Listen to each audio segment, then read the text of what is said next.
sent la vaillance, sans défaillance, et mon drapeau a pris. Dans la casse-patte à ton jeu, mon roi du pas ma victoire, gagne la gloire de vos bravos. Mexico, Mexico.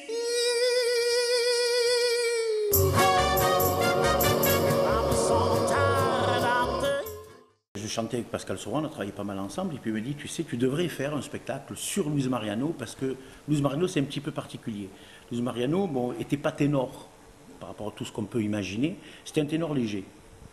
Et ténor léger, quand on dit ténor léger, c'est assez particulier, car il y en a très peu.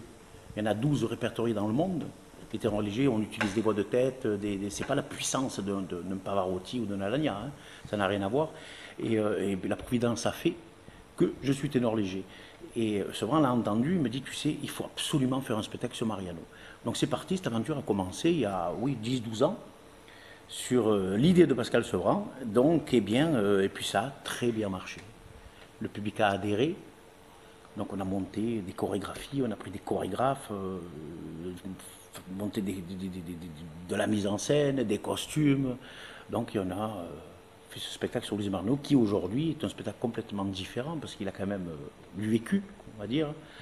Donc bon, on a amélioré le maximum et on a appris des gens déjà beaucoup plus susceptibles de le faire avancer comme les ballets Reda de Paris, tous ces gens. On ne se sent pas dans la peau d'un personnage.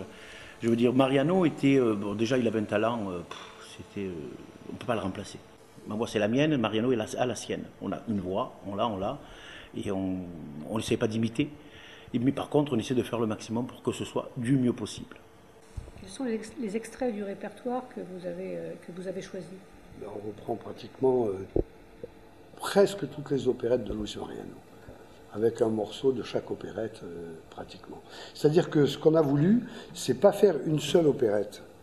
Parce qu'une seule opérette, je pense que ça pose beaucoup de problèmes, aussi bien au niveau des décors, au niveau de la mise en scène, au niveau de... Et là, on a repris, si vous voulez, dans chaque opérette, les titres phares de l'opérette, et on fait un enchaînement avec, si vous voulez, d'ailleurs avec la nouvelle chorégraphe qu'on a, Laurence Philippi, qui est des ballets Reda à Paris, qui a fait le roi Roméo et Juliette, Notre-Dame de Paris, tout ça. Elle nous a, si vous voulez, elle nous a un peu remodelé le spectacle, de manière à ce que, tout en étant des extraits d'opérette, ça fait quand même un enchaînement, tout s'enchaîne, de manière à ce que, dans l'ensemble, ça fasse un tout, vous voyez. Pour Lyon, c'est très simple, nous on est fiers, plein. Mais vraiment, on aimerait qu'il y ait beaucoup de monde. Un petit extrait de quelque chose, ça, on peut faire un petit extrait de quelque chose. La belle de Cadix a des yeux de velours, la belle de Cadix vous invite à l'amour.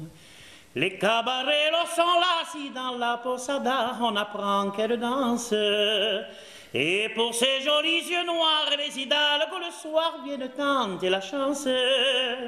Et malgré son sourire et son air engageant, la belle de Cadix ne veut pas d'un amant. Chica chica chic, aïe aïe aïe, chica chica chic, aïe aïe aïe, chica chica chic, aïe aïe aïe. Ne veut pas d'un amant. Bravo, bravo, bravo.